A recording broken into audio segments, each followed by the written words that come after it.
സിലബസിലെ നിങ്ങളുടെ മൂന്നാമത്തെ ചാപ്റ്ററായ the road to independence അല്ലെങ്കിൽ സ്വാതന്ത്ര്യത്തിലേക്ക് എന്ന ചാപ്റ്ററിൽ ഈ ചാപ്റ്ററിൽ നിന്ന് ചോദിക്കാൻ സാധ്യതയുള്ള ഇമ്പോർട്ടൻറ്റ് ക്വസ്റ്റ്യനുമായിട്ടാണ് ഞാൻ നിങ്ങളുടെ മുന്നിൽ വന്നിരിക്കുന്നത്. എടാ, എനിക്കറിയാം എൻ്റെ മക്കളെല്ലാവരും പഠിച്ചിട്ടുണ്ടാവും, നിങ്ങൾക്ക് സെറ്റായിരിക്കും, ജസ്റ്റ് റിവിഷൻ്റെ കാര്യം മാത്രമേ വേണ്ടി വരുള്ളൂ അല്ലേ? അപ്പോൾ ഇതിൽ നിന്ന് മിക്കവാറും ചോദിക്കുന്നതാ ഈ ഭാഗത്തു നിന്നായിരിക്കും. 3 സത്യാഗ്രഹങ്ങൾ തുടങ്ങുമ്പോഴുള്ള 3 സത്യാഗ്രഹങ്ങളെ കുറിച്ചല്ലേ? ഏതാണ്? ചമ്പാരൻ സത്യാഗ്രഹ, കേദാ സത്യാഗ്രഹ, പിന്നെ ഏതാ? അഹമ്മദാബാദ് ടെക്സ്റ്റൈൽ മിൽ സ്ട്രൈക്ക് അല്ലെങ്കിൽ അഹമ്മദാബാദിലെ ഒരു തുണി മില്ലിലെ എന്താണ് അവിടെ തൊഴിലാളികൾ നടത്തിയ ആ സമരം. ഈ 3 എണ്ണത്തിനെ കുറിച്ചും എന്തായാലും ഒരു ചോദ്യം ഉണ്ടാവും, ഏതെങ്കിലും ഒന്നെങ്കിലും ചോദിക്കും. മിക്കവാറും ചോദിക്കുന്ന ഏതായിരിക്കും?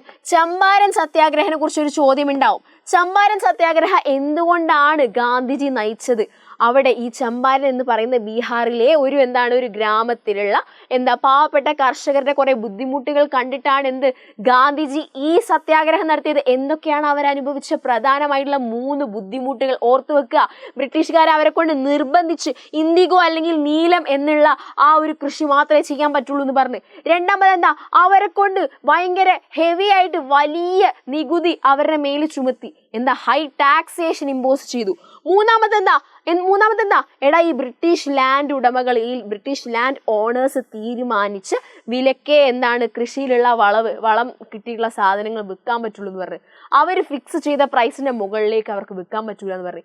ഇങ്ങനെയുള്ള 3 പ്രധാനപ്പെട്ട ബുദ്ധിമുട്ടുകളാണ് ചമ്പാരനിലുള്ള ആ പാവപ്പെട്ട കർഷകർ അനുഭവിച്ചെന്ന് ആലോചിക്കുക. ഇത് കണ്ടിട്ടാണ് ഗാന്ധിജി മുന്നോട്ട് വന്നിട്ട് ചമ്പാരൻ സത്യാഗ്രഹം ചെയ്തത്. ഈ മിസറി ഒഴിവാക്കാൻ വേണ്ടിയിട്ട്, ഹാർഡ്ഷിപ്പ് ഓഫ് പെസൻസ് ഇല്ലാതാക്കാൻ വേണ്ടിയിട്ട്. പിന്നെ അടുത്തത് ഗാന്ധിജി തന്നെ മുന്നോട്ട് വന്ന മറ്റൊരു സത്യാഗ്രഹമാണ് കേദാ സത്യാഗ്രഹ. എടാ, കേദാ സത്യാഗ്രഹം ഒന്നുമില്ല, വിളവ് കുറഞ്ഞോ നികുതിയും കുറക്കണം എന്ന് പറഞ്ഞ് ബ്രിട്ടീഷുകാരോട് പറഞ്ഞു, ഏത് കാർഷിക സ്ഥലത്തുവാണെങ്കിലോ വിളവ് കുറഞ്ഞോ അവിടെ നിങ്ങൾ നികുതി കുറക്കണം, അല്ലെങ്കിൽ ഇത്രയേ ഉള്ളൂ.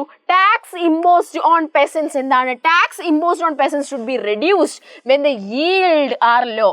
yield എന്ന് പറഞ്ഞാൽ വിളവ് കുറയുമ്പോൾ നികുതിയും കുറക്കണം. ഇതാണ് കേദാ സത്യാഗ്രഹ. റെഡി അല്ലേ? മൂന്നാമത് അഹമ്മദാബാദ് ടെക്സ്റ്റൈൽ മിൽ സ്ട്രൈക്ക്. ഞാൻ പറഞ്ഞു ഈ തുണിമില്ല, അഹമ്മദാബാദിലുള്ള തുണിമില്ലുള്ള തൊഴിലാളികൾ അവിടെയുള്ള ആൾക്കാർക്ക് ഭയങ്കര തുച്ഛമായ ശമ്പളത്തിൽ അവർ ജോലി ചെയ്ത്, അപ്പോൾ അവരുടെ ശമ്പളം കൂട്ടണം, അവരുടെ വേജസ് കൂട്ടണം എന്ന് പറഞ്ഞിട്ടുള്ള ആ ഒരു സ്ട്രൈക്ക്, ആ ഒരു സമരത്തെക്കുറിച്ച് നിങ്ങൾ ആലോചിച്ച് നോക്കുക. ഇവിടുന്ന് നിർബന്ധമായിട്ടൊരു ചോദ്യം ഉണ്ടാവും.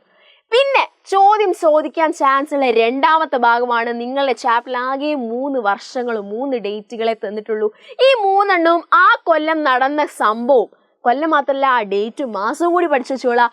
അവിടെ നടന്ന സംഭവം കൂടി ഓർത്ത് വെച്ചോളാം. ഞാൻ ഓർഡറിലാണ് എഴുതിയത്. ആദ്യം നിങ്ങളുടെ ടെക്സ്റ്റിൽ പറഞ്ഞത്